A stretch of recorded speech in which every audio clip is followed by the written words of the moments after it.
Hi brother. Hi. మీ పేరు? రాజు. ఏం చేస్తుంటారన్నా? నేను ఇక్కడ హాస్పిటల్లో వర్క్ చేస్తాను. అది ఏపీ ఎలక్షన్స్ 24 ఉంది కదా, ఎవరు సీఎం అయితే బాగుంటుంది అనుకుంటున్నారు? అంటే నా అంచనా ప్రకారం అయితే పవన్ కళ్యాణ్ గారు కానీ అంటే ఈ మద్దతు పార్టీ పొత్తులో ఉన్న పార్టీ టీడీపీ కానీ జనసేన కానీ అవ్వాలి. కానీ లెక్క ప్రకారం మామయ్య చాలా మంచి పనులు చేశారు కాబట్టి ప్రజలు చాలా మంది మామయ్యనే కోరుకుంటున్నారు. అంటే ఎందుకని ఇప్పుడు పవన్ కళ్యాణ్ చంద్రబాబు నాయుడు కోరుకుంటున్నారు? ఎందుకంటే మామయ్య చాలా అభివృద్ధి చేశారు. ఎందుకంటే స్పెషల్ స్టేటస్ తెచ్చేశారు, పోలవరం కట్టేశారు, రోడ్లన్నీ మంచిగా వేశారు. ఇంత డెవలప్మెంట్ కావాలన్నప్పుడు వచ్చినప్పుడు మనం ఖచ్చితంగా పేరు రావాలని కోరుకోవాలి కదా. ఓకే, డెవలప్మెంట్ పరంగా ఎలా చేస్తారు అనుకుంటున్నారు ఇప్పుడు వాళ్ళు వస్తే? ఇప్పుడు ఆల్రెడీ డెవలప్ అయిపోయింది కదన్నా, మళ్ళీ ఇంక డెవలప్ చేయడానికి ఏమున్నది కదా. చాలామంది రోడ్ల పరంగా కానీ ఉపాధి పరంగా కానీ చాలా వరకు లేవు అని చెప్పేసి అంటున్నారు. ఏమంటారు? అవన్నీ చేసి ఉంటే అసలు ఇంత పంచాయతీ వచ్చేది కదా, పొత్తు ఊరికి వచ్చేది కాదు. ఇప్పుడు గెలిచేవాడు ఎప్పుడు కూడా అంత పెద్ద సభలు పెట్టుకొని జనాలు తరలించుకోవాలంత అవసరం లేదు. ఆటోమేటిక్గా వానిపైన మొత్తం జరుగుతుంది. నువ్వు చెప్పిందే జరుగుతుంది. నువ్వు న్యాయం కరెక్ట్గా చేసి ఉంటే ఏమైండదు కదా.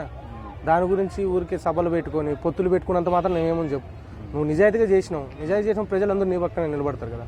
మరి దానికి ఎందుకు ఊరికి సభలు పెట్టుకోవడం? ఇక్కడ మీదకి ముగ్గురు దండెత్తి వెళ్తున్నారు, ఏపాటికి జగన్ విన్నని చెప్పేసి అంటున్నారు. దండెత్తి వెళ్తున్నారంటే ఇప్పుడు చెప్తాను కదా, వాలంటీర్స్ వ్యవస్థ ఉంది.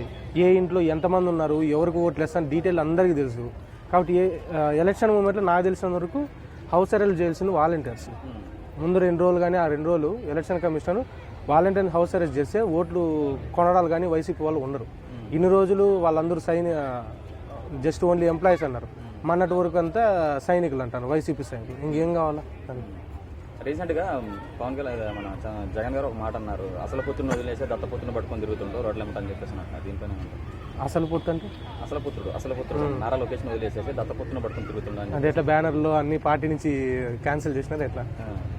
మరి సొంత చెల్లిని వదిలేసినావు కదా నువ్వు. మరి సొంత చెల్లి వదిలేసేసి వేరే పార్టీలో పోయి ఈయన మీద కావాలని చేస్తున్నాను అంటే ఇప్పుడు ఆయన జగన్ జైల్లో ఉన్నప్పుడు జగనన్న తిప్పిన బాణం అనే మాట మాట్లాడినారు. అప్పుడు వైఎస్ షర్మిల, ఇప్పుడు మాత్రం అనిల్ కుమార్ భార్య. ఇప్పుడు దీనికి ఏమంటారు? ఎందువల్ల వస్తున్నట్టు మరి గొడవలు? ఎందుకంటే అన్యాయం చేస్తాను కాబట్టి వాళ్ళ సొంత ఫ్యామిలీలు. సరే ఇంత ఇది ఉంటే ఎట్లా వాళ్ళ అమ్మని రమ్మని చెప్పు బయటికి. 2014లో వచ్చారు, 2019లో వచ్చారు. ఈసారి ఎందుకు రావట్లేదు? మీరు కూడా దాన్ని కూడా ఆలోచించదు కదా సార్. అంటే కరప్షన్ ఎక్కువ జరిగిందంటారా ఏపీలో? మొత్తం జరిగింది కరప్షన్. ఇంకేం జరిగింది అసలు? మాది అసలు ఏపీ అనేది ఆంధ్రప్రదేశ్ పెట్టుకుని పెన్షన్ ఏరియా అని పెట్టాలి. పెన్షన్లతో బతుకుతున్నారు అందరూ. మామూలుగా సంపాదించి గవర్నమెంట్ ఎంప్లాయీస్ అంతా 60 ఏళ్ళ వరకు సంపాదించిన తర్వాత పెన్షన్లుగా కూర్చుంటారు. కానీ మనకు అట్లా ఏం లేదు. 45 ఏళ్ళు దాని వరకు పెన్షన్స్ వచ్చేస్తాయి. కష్టపడాల్సిన అవసరం లేదు. అంటే ఉచిత పథకాలు ఇచ్చినంత మాత్రాన ప్రజలు సోమరిపోతులు అయిపోతారు. ఇంకంతే కదా. ఇప్పుడు బిచ్చగాడు ఉంటాడు, డబ్బులు తీసుకుంటాడు, ఏమైనా పని చేస్తాడా? పని చేయడు. ఆ డబ్బుల పైన ఆధారపడతాడు.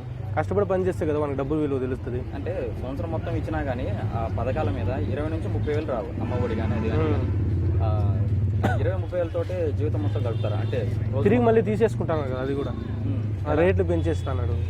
ఏ రేట్లు తక్కువ ఉన్నాయని ఈ రాష్ట్రం పోతే తక్కువ పెట్రోల్ అన్నాడు ఇంతకుముందు. అది తిరిగి తీసేసుకుంటాను కదా. పెట్రోల్ రేట్లు, ఆయిల్ రేట్స్ ఇవన్నీ అనేసి, బస్ టికెట్లు, కరెంట్ బిల్లుస్ ఇవన్నీ తీసేసుకుంటాం. ఇంకా అంత మాత్రం ఇవ్వడం ఎందుకు? దాని బదులు డైరెక్ట్గా అన్నీ తగ్గిస్తే అందరూ ఉపయోగపడుతుంది కదా.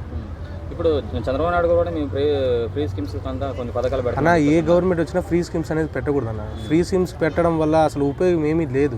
కష్టపడేవాడు ఏమవుతాడు చెప్పండి? వాడు కష్టపడి అంత సంపాదిస్తున్నాడు, కానీ ఎక్కువ అమౌంట్ ఖర్చు పెట్టాల్సి వస్తుంది. వీళ్ళిద్దరికి 20,000 సంపాదిస్తే 20,000 ఎత్తుకు పెడతారు. అప్పుడు తెలియదు రేట్లు ఏది పెరిగినాయో ఏది తగ్గినాయో తెలియదు వాళ్ళకి. కష్టపడి సంపాదించేవాడు ఖర్చు పెట్టేవాడికే తెలుస్తుంది. అంటే విద్యా వ్యవస్థ, వైద్య వ్యవస్థ బాగుందని అంటున్నారు కదా అందరూ. ఏమో అన్న, మీరు ఇప్పుడు యూట్యూబ్లో మీరు అందరూ ఉన్నారు కదా, ఒకసారి పోయి అన్ని స్కూల్లో చూడండి. ఏదో ఒక స్కూల్ అక్కడక్కడ బెంచ్లు వేసి పెట్టేయడం సరిపోదు కదా. హాస్పిటల్ అక్కడ ఇక్కడ అప్పుడు అంత డెవలప్ అయినప్పుడు అందరూ వైసీపీ ఎమ్మెల్యేలు కానీ అందరూ ఇక్కడ కరోనా వచ్చినప్పుడు గవర్నమెంట్ హాస్పిటల్ని చూపించుకోవచ్చు కదా. ఎందుకు హైదరాబాద్, బెంగళూరు, చెన్నైకి పోయారు అందరూ? ఇప్పుడు చంద్రబాబు నాయుడు గారికి ఎన్ని సీట్లు వచ్చే అవకాశాలు ఉన్నాయి అన్న? నిజాయితీగా జరిగితే 100% టీడీపీ పవన్ కళ్యాణ్ గారు ఇవి 2 గెలుస్తాయి. అన్యాయం పోయినసారి 2019 లాగా అన్యాయం జరిగితే వై నాట్ 175 అన్నింటిగా చెప్తున్నప్పుడు ఇంకా తీసేసుకుంటే సరిపోతుంది మామయ్య గారు. ఓకే, ఫైనల్గా 2024 ఏపీ ఎలక్షన్స్లో సీఎంగా ఎవరిని చూడాలనుకుంటున్నాను? మేము యాక్చువల్గా నేను పవన్ కళ్యాణ్ ఫ్యాన్ కాబట్టి పవన్ కళ్యాణ్ గారినే చూస్తాను అనుకుంటున్నాను. Thank you brother.